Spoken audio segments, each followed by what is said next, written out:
Leemos Jueces capítulo 7, versículo 1 al 14.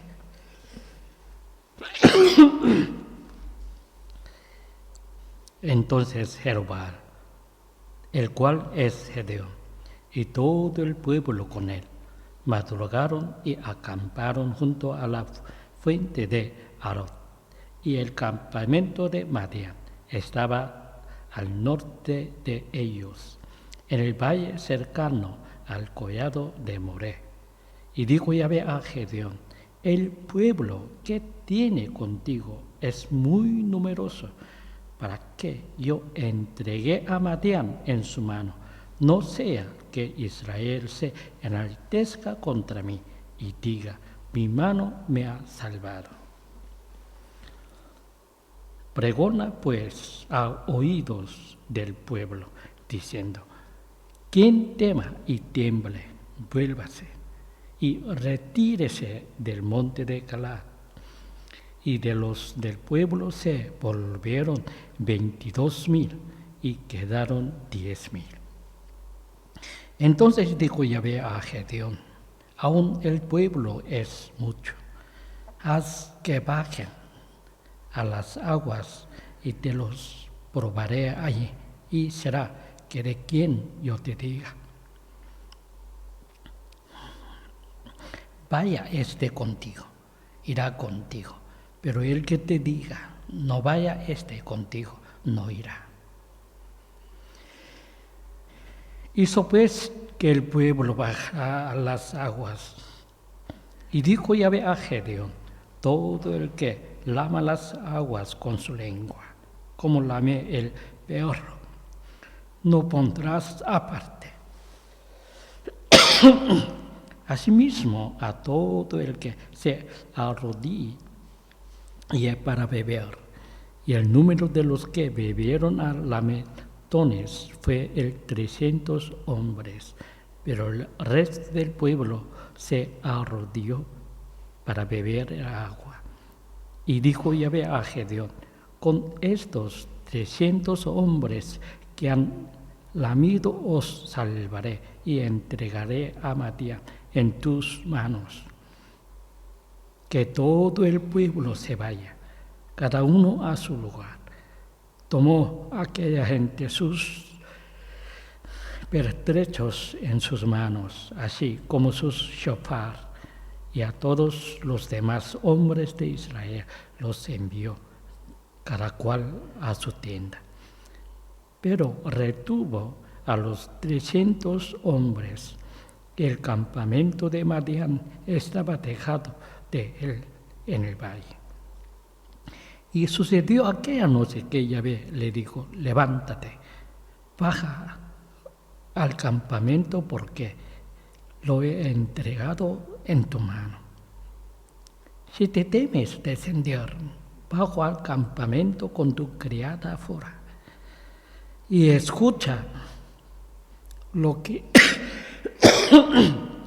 habla, pues así tus manos serán fortalecidas para bajar contra el campamento. Y él bajó con su criada fuera hasta un extremo de los quintados que habían en el campamento. Y Madián y Amalek, con todos los orientales, estaban esparcidos por el valle como multitud de langostas, y sus camellos eran incontables, como la arena que está a la orilla del mar. Y aquí, cuando llegó Gedeón, un hombre estaba relatando a su compañero un sueño y decía: mira,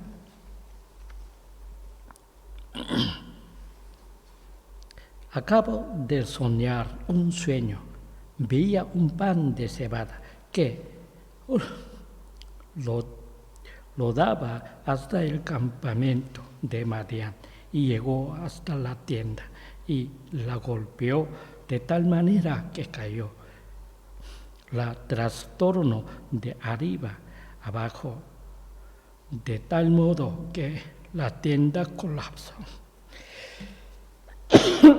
Y su compañero respondió y dijo: esto no es otra cosa, sino la espada de Gedeón ben Joás, varón de Israel.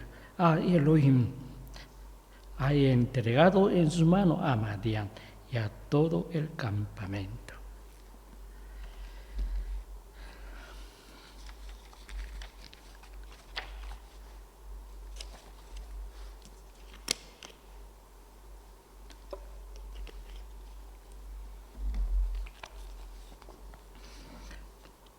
La victoria de todas las guerras depende de lo bien que uno una el poder de su equipo y golpee eficazmente a su oponente. Sin embargo, la primera mitad del capítulo 7 de Jueces contiene la historia de Gedeón preparándose para la batalla contra los soldados de Madián, que llegaron para destruir a los israelitas. ¿Cómo creéis que debería preparar Gedeón esta guerra? Lo más sensato sería adquirir el mayor número posible de soldados y armamento. Pero extrañamente, lo que Gedeón elige hacer es exactamente lo contrario. Despidió a casi todos los israelitas que se reunieron para luchar contra Madián, utilizando cualquier excusa que se le ocurriera. Finalmente, solo quedaron 300 soldados. Gedeón planeaba enfrentar sus 300 contra 200 de miles de oponentes. ¿Qué se puede hacer con solo 300 hombres, a menos que sea una misión suicida? Veamos más detenidamente el texto bíblico. El primer tema es la guerra con la intervención de Dios. Está a punto de ocurrir la primera guerra con la intervención de Dios. Pero Dios dice que no luchará al lado de Gedeón porque tiene demasiados soldados. Leemos Jueces capítulo 7, versículo 1 o 2, dice así: Entonces Jerobbaal y todo el pueblo con él madrugaron y acamparon junto a la fuente de Arod, y el campamento de Madián estaba al norte de ellos, en el valle cercano al collado de Moré. Y dijo Yahvé a Gedeón: el pueblo que tiene contigo es muy numeroso para que yo entregue a Madián en su mano. No sea que Israel se enaltezca contra mí y diga: mi mano me ha salvado. Antes de comenzar, Dios dejó clara la naturaleza de la batalla. Esta guerra no se gana si se pierde. Esta guerra no se hace para proteger al pueblo. Esta guerra es un testimonio del poder de Dios y de que está vivo entre nosotros. Repetimos, antes de que comenzara, Dios dejó clara la naturaleza de la batalla. Esta guerra no se gana si se pierde. Esta guerra no se hace para proteger al pueblo. Esta guerra es un testimonio del poder de Dios y de que está vivo entre nosotros. Dios lo dejó muy claro. El número total de soldados israelitas que se reunieron para luchar era de 32,000. un número muy pequeño comparado con el ejército de Madián.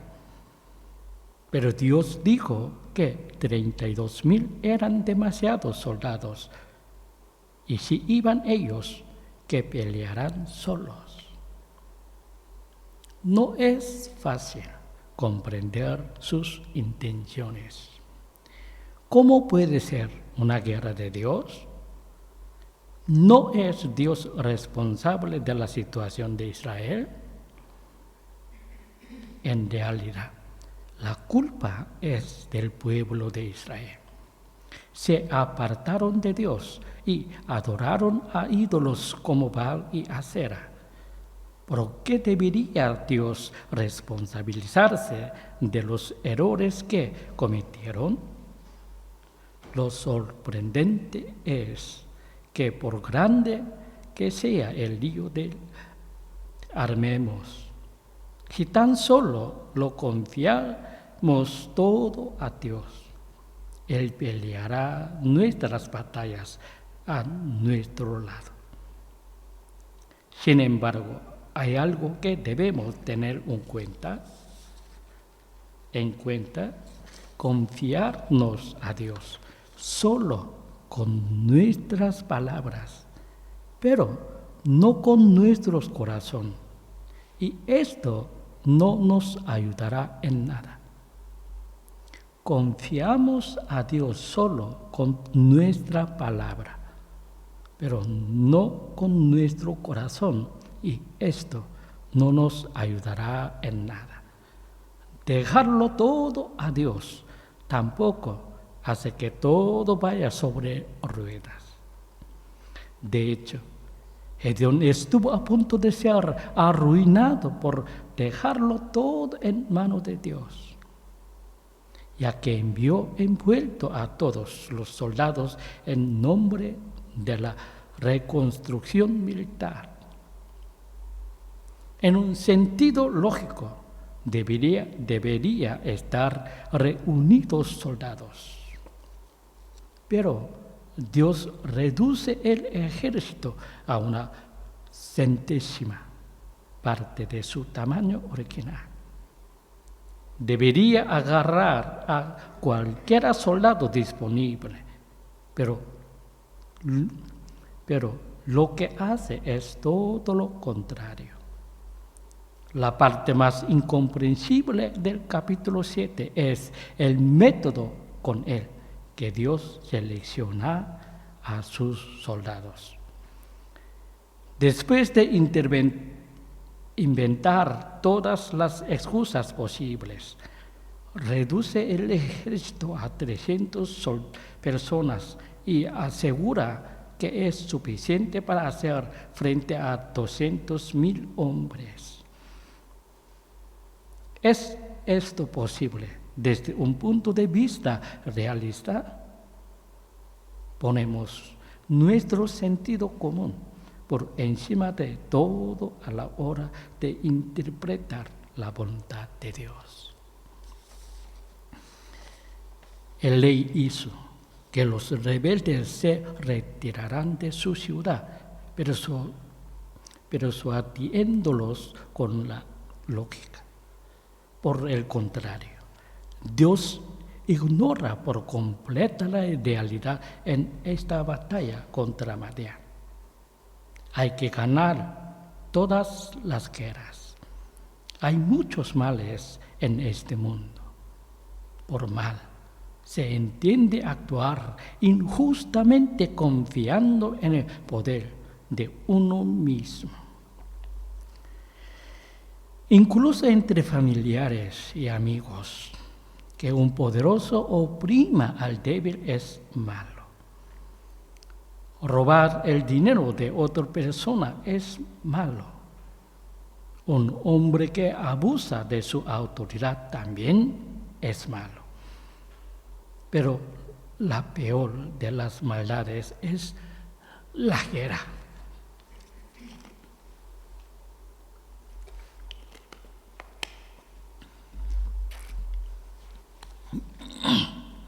La guerra no contempla el compromiso ni la neutralidad. Cuando vienes de guerra, lo pierdes todo.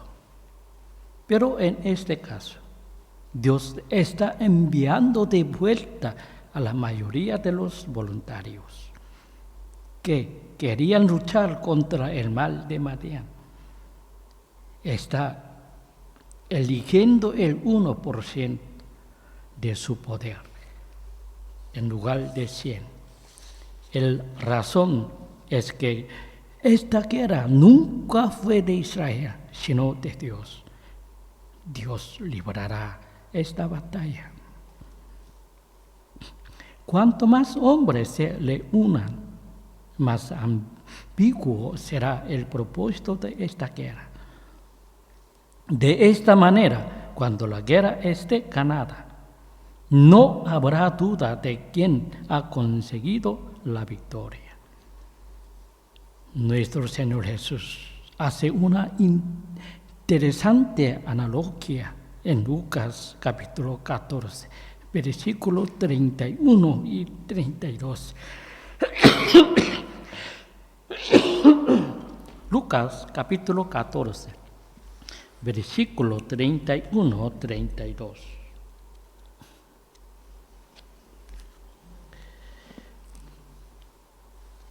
Lucas capítulo 14, versículo 31, dice así: ¿O qué rey que marcha a hacer guerra contra otro rey no se sienta primero a deliberar si puede hacer frente con 10,000 al que viene contra él con 20,000?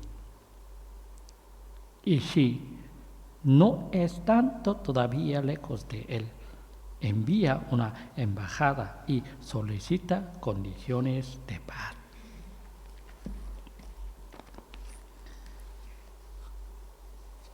Es habitual comparar el poder de dos ejércitos antes de iniciar la guerra. También es habitual transigir cuando se considera que un ejército es más débil que el otro. Pero para Dios no lo es, porque esta guerra es la guerra del Señor, un testamento que determina si Dios está vivo o no, poniendo su nombre en juego. ¿Qué situaciones similares podemos encontrar de hoy, cuando el mal que persigue a los débiles llega al extremo de destruirlos por completo? Dios toma el mando y libra su propia guerra. Cuando los malvados intentan intimidar a los débiles y afligirlos, es entonces cuando Dios toma las riendas. Pero Dios no se presenta siempre. A veces observar en silencio. Hay veces en que a los malvados les parece perfectamente bien perseguir a los demás. Se llenan de orgullo y pretenden aniquilar a los débiles porque no han recibido ningún castigo por sus actos. Es entonces cuando Dios libra su batalla. La gente tiene a simpatizar con los pecadores. ¿Por qué peca la gente? Algunos especulan que se debe a su educación o a su entorno, pero en realidad la educación o ese entorno no es lo que hace a un pecador, es su retorcida alegría proveniente de herir a los demás. Esto es lo que llamamos maldad. Repetimos, la gente tiene a simpatizar con los pecadores. ¿Por qué peca la gente? Muchas gentes, psicólogos o Educaciones, dicen, se debe a su educación o a su entorno. Pero en realidad, la educación o su entorno no es lo que hace a un pecador, es su retorcida alegría proveniente de herir a los demás. Esto es lo que llamamos maldad. En lo más profundo de sus almas, algo les hace aún más testarudos. Sus condiciones podrían decirles lo contrario.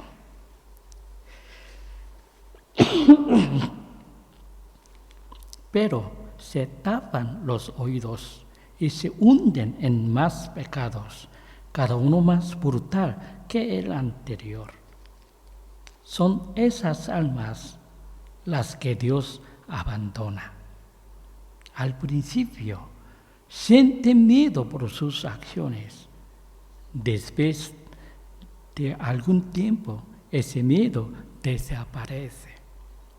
Ni siquiera se preocupan de escuchar a su conciencia. Cuando esos hombres atacan al pueblo de Dios, es cuando Él se levanta para protegernos. Debemos poner la conciencia sana por encima de todo, porque Dios busca el bien. Cuando nos perdemos intentando descubrir el verdadero propósito de Dios, podemos confundir nuestra voz interior con la voz de Dios, lo que nos induce a error contra su verdadero propósito.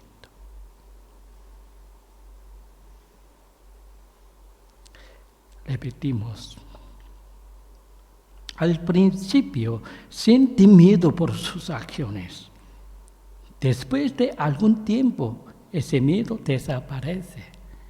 Ni siquiera se preocupan de escuchar a su conciencia. Cuando esos hombres atacan al pueblo de Dios, es cuando Él se levanta para protegernos. Debemos poner la conciencia sana por encima de todo, porque Dios busca el bien.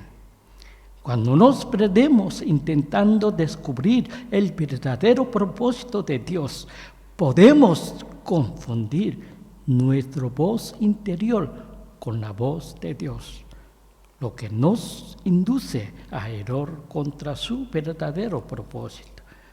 Por otro lado, hay casos en los que es necesario pensar de forma completamente espiritual, en lugar de utilizar la lógica.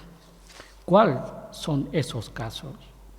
Cuando la gente vil confía demasiado en su poder e intenta destruir deliberadamente al pueblo de Dios. Este es el punto en el que el uso de la lógica podría arruinarnos. Cuando luchamos contra Satanás,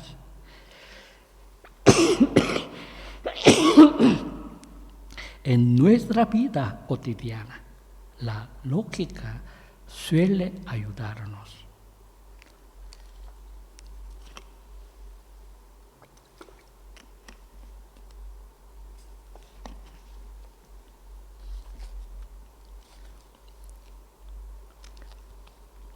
Cuando luchamos contra Satanás en nuestra vida cotidiana, la lógica suele ayudarnos. Hay momentos en que la pregunta ¿es lógico? ¿Es crucial? Incluso para quienes no confían en Dios. Pero hay veces que no lo es. ¿Cuándo? Cuando la fuerza del mal intentan destruir la iglesia de Dios.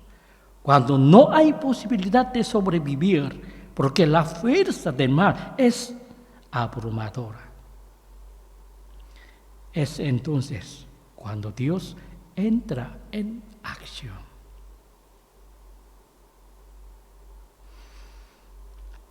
Repetimos.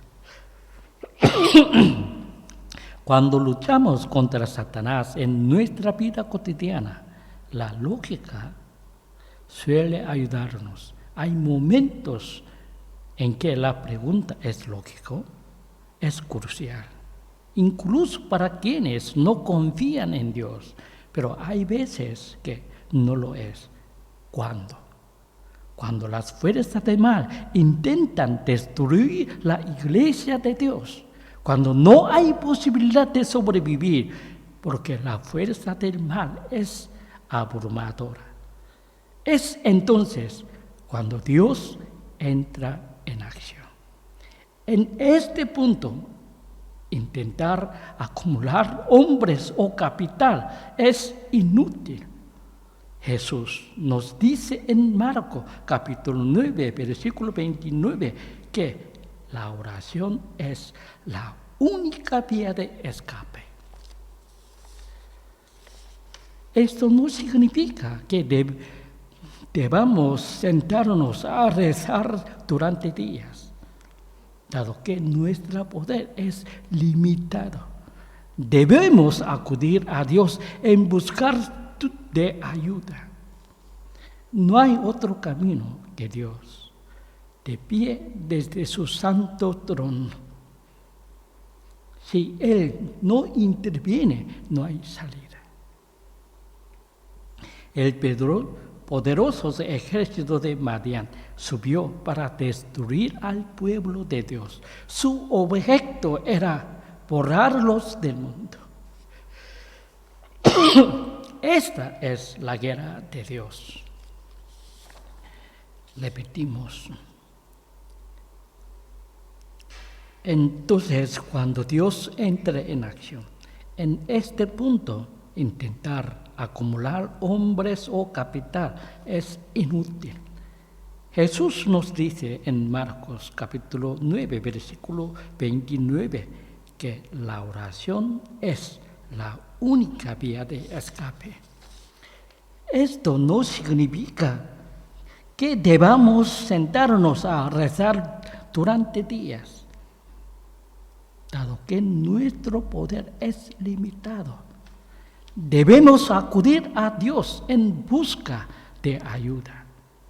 No hay otro camino que Dios de pie desde su santo trono. Si Él no interviene, no hay salida.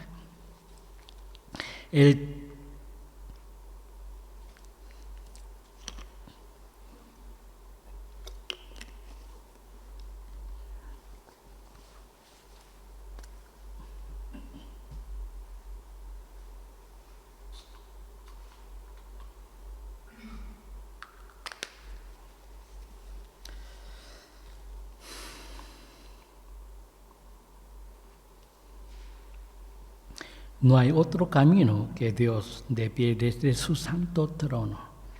Si Él no interviene, no hay salida. El poderoso ejército de Madián subió para destruir al pueblo de Dios. Su objetivo era borrarlos del mundo. Esta es la guerra de Dios. El segundo tema de hoy es: lo que temen deben irse a calar. Dios seleccionó soldados para el ejército de Israel de dos maneras. En primer lugar, permitió a los soldados retirarse si lo consideraban necesario. Leemos Jueces capítulo 7, versículo 3. Dice así: pregona pues a oídos del pueblo, diciendo: quien tema y tiemble, vuélvase y retírese del monte de Galaad. Y de los del pueblo se volvieron 22,000 y quedaron 10,000. Dios dijo a los hombres que, puesto que la guerra había terminado. Los que temían por su vida podrían volver a casa. En el versículo 3, Dios les dijo que abandonaran la montaña de Galat, que no es la ubicación real de Gedeón y los israelitas. Galat está al este del Jordán y los israelitas están reunidos al oeste del Jordán, donde está la guerra. Algunos estudiosos especulan con la posibilidad de que el nombre Gilboa se escribiera erróneamente como Galat, o que hubiera otro lugar llamado Galat al otro lado del Jordán.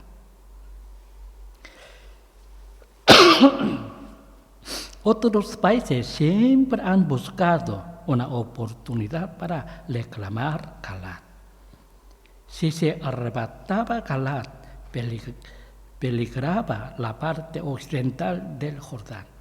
Por eso los israelitas tenían la regla de que la tierra de Galat debe ser protegida. El hecho de que Dios dijera a los soldados temblorosos que abandonaran Galat fue una prueba de su lealtad. Eso sí, se trataba de una guerra en la que estaba en juego la existencia de Dios. Era el contra los incrédulos. No se trataba de elegir entre huir o luchar. El ejército de Madián querían borrarlos de la tierra. La existencia de la iglesia de Dios estaba en juego. Si los soldados de Gedeón decidían dar la espada y retirarse, significaba la completa desaparición. Aunque Dios les dijo que podían irse, debían quedarse. Aún así, mucha gente se fue a casa. Esto demuestra que gran parte del pueblo de Israel no era consciente de la gravedad de la batalla. 22,000 personas ignoraban por completo por qué debían luchar, ni el propósito de su existencia. Esto refleja directamente el problema que azota a nuestras iglesias hoy en día. Hay muchos cristianos que desconocen su propósito. No saben por qué deben creer en Jesucristo. ¿Por qué deben librar la batalla de la fe? ¿Por qué deben derramar lágrimas por sus propios pecados? Ni por qué están sufriendo. Dios no participará en sus guerras contra el mal. Pero si se abren a su gracia, incluso los que no saben quiénes son, ni por qué creen pueden llegar a ser buenas personas de Dios. ¿Qué es el cristianismo? Gracias a nuestro Señor Jesús, recibimos los cielos y nos desprendemos del mundo. El que decide no desprenderse de sus posesiones mundanas no puede decir que ama al Señor. En las iglesias de hoy, sus miembros aumentan, pero los responsables disminuyen. Salen volando como aves migratorias en cuanto sienten lo más mínima cargo o responsabilidad. ¿Por qué? ¿Por qué ignoran por qué existen las iglesias? ¿Por qué eligieron la religión? ¿Por qué deben asumir responsabilidad en tiempos difíciles? Todo ello mientras van ciegamente de una iglesia a otra. No hay compromiso.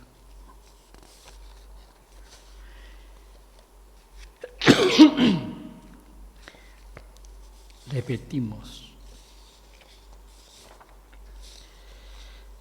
Hay muchos cristianos que desconocen su propósito. No saben por qué deben creer en Jesucristo. ¿Por qué deben librar la batalla de la fe? ¿Por qué deben derramar lágrimas por sus propios pecados? Ni por qué están sufriendo. Dios no participará en sus guerras contra el mal. Pero si se abren a su gracia, incluso los que no saben quiénes son, ni por qué creen pueden llegar a ser buenas personas de Dios. ¿Qué es el cristianismo? Gracias a nuestro Señor Jesús, recibimos los cielos y los desprendemos del mundo. El que decide no desprenderse de sus posesiones mundanas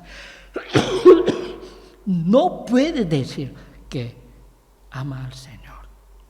En las iglesias de hoy, sus miembros aumentan, pero los responsables disminuyen. Salen volando como aves migratorias en cuanto sienten la más mínima carga o responsabilidad. ¿Por qué? ¿Por qué ignoran? ¿Por qué existen las iglesias? ¿Por qué eligieron la religión? Porque deben asumir responsabilidades en tiempos difíciles. Todos ellos, mientras van ciegamente de una iglesia a otra, no hay compromiso. No piensan espiritualmente, están atrapados en su propia lógica. Desgraciadamente, esta actitud no puede reprobar nuestras iglesias ni combatir las guerras espirituales. No sirven más que como esfuerzo de reserva en el mejor de los casos.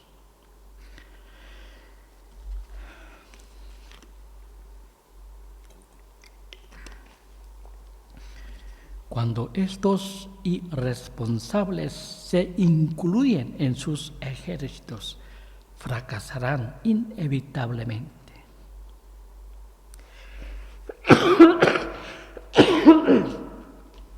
¿Qué nos exige Dios hoy? Antes de enterrarnos en preocupaciones sobre el mundo, el hogar, los hijos, el dinero, el trabajo, la salud, etc. Deberíamos tener una conciencia clara de nosotros mismos. ¿Por qué elegí esta religión? ¿Y cuál es mi propósito como cristiano? Mateo capítulo 6, versículo 33. Buscad primero su reino y su justicia. La verdadera razón por la que asistimos a esta iglesia. ¿Solo por aburrimiento o para quedar con un amigo? ¿Asistimos a los servicios de culto de forma adecuada y habitual?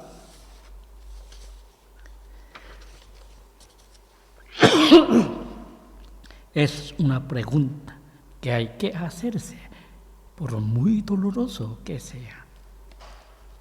Preguntémosle a Dios, ¿por qué nos ha hecho ciudadanos del mundo tan problemático? ¿Y por qué nos pone con tantas dificultades? La gente que no tiene una respuesta a esta pregunta no puede convertirse en un soldado del ejército de Dios.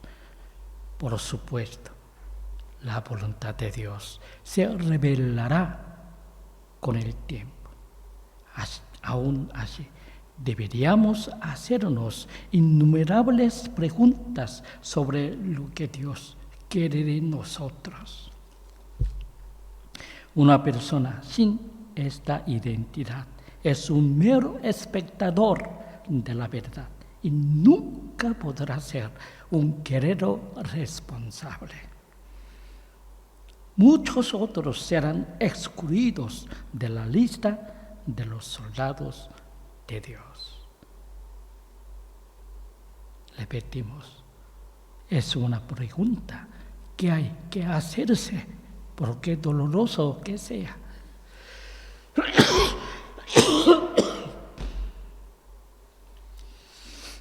Preguntémosle a Dios por qué nos ha hecho ciudadanos de un mundo tan problemático y por qué nos pone tantas dificultades.